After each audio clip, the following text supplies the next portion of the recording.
in honor of my dear friend, Rick Kaplan, who tells a mean joke. A man goes to a rabbi and he says, you know, Rabbi, my brother died and you're going to lead the funeral, aren't you? The rabbi says, yes, I am.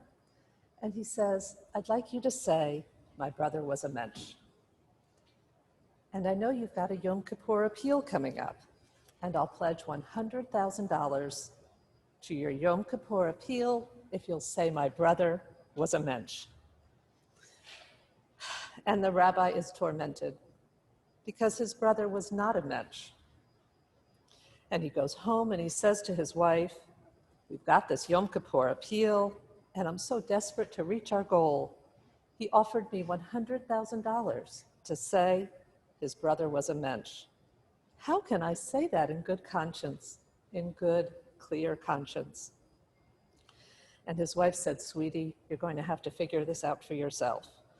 I don't know what to tell you. So the next day, the rabbi gets up at the funeral and says a few words about the man passing on. And then he says, look, you're my spiritual community. I have to be completely honest with you. This was an awful man. He was mean to his employees. He was mean to his neighbors. He was even mean to his family and friends. But compared to his brother, he was a mensch. But all of you have indeed been absolute mensches.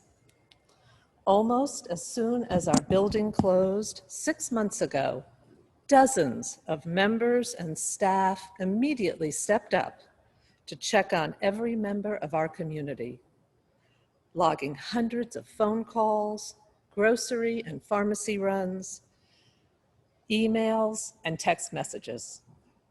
Our Religious Life Committee worked tirelessly with Rabbi Kamen to adapt our singular worship style to Zoom, including Torah cams and remote aliyot. A team of medical experts continues to give so generously of their time and expertise to guide us through the complexities of the pandemic, enabling us to remain safe while also honoring special moments in the lives of our community. Our minyanaires have welcomed congregants and guests from all over to worship with us, enabling those in mourning or honoring a yard site to do so, some from hundreds and even thousands of miles away. And no fewer than 60 of you stepped up earlier this month to deliver gift bags to more than 400 members' homes. And how about those gift bags? They were lovingly crafted and imagined by volunteers as well. So this year, as I stand before you on Yom Kippur and ask for your continued support of our beloved shul, I want to acknowledge what a dramatically different year it has been. Looking back, none of us could have imagined the challenges the year 5780 would bring. Our synagogue leadership faced difficult decisions at every turn. But under the extraordinary guidance, thoughtfulness, creativity, and boundless enthusiasm of Rabbi Kamen, what we have discovered is that our congregation is not about our building, but about the relationships we build with each other. And I start this new year confident that as we continue to overcome the challenges in front of us, we will emerge strong, connected, more nimble, and in many ways, transformed. Transformed. Who knew that Torah cams would bring our sacred scrolls right into our homes? That 4 of our young adults would become B'nai Mitzvah right here in our sanctuary, socially distanced and masked, but joined by loving and proud family members and friends. Who knew that our Machane Shai religious school curriculum would deftly and successfully transition to a new online platform and curriculum?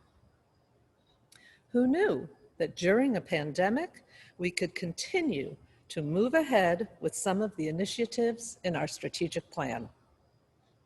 And who knew that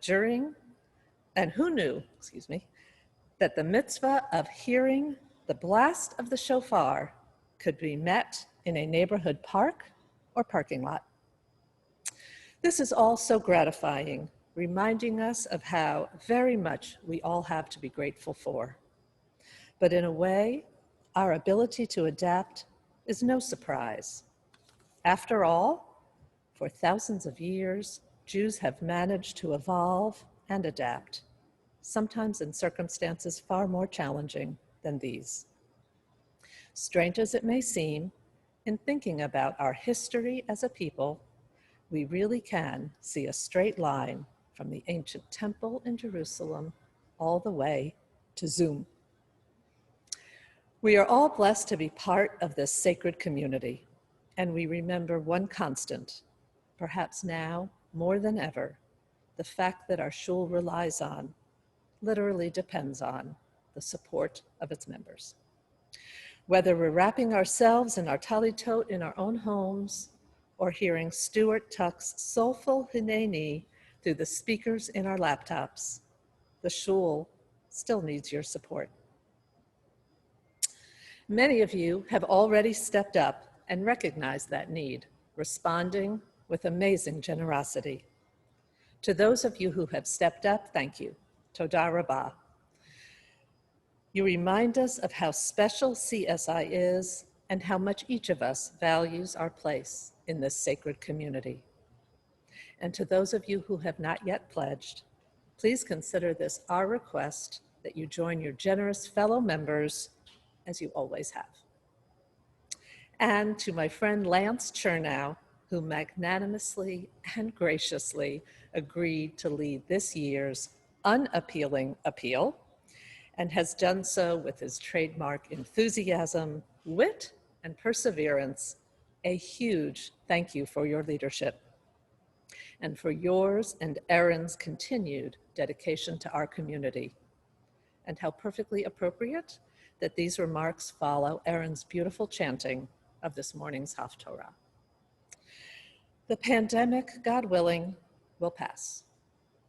What will never pass, however, is our capacity to give of ourselves when times are tough, to step up as mensches, to model that behavior for each other and for our children, to acknowledge our love for our shul and our understanding of the responsibilities as well as the privileges of membership. With your help, we will continue to go from strength to strength. Thank you for being a part of CSI. And from Howard and me, I want to wish each of you, each of us, a safe, healthy, and peaceful 5781. Shana Tova.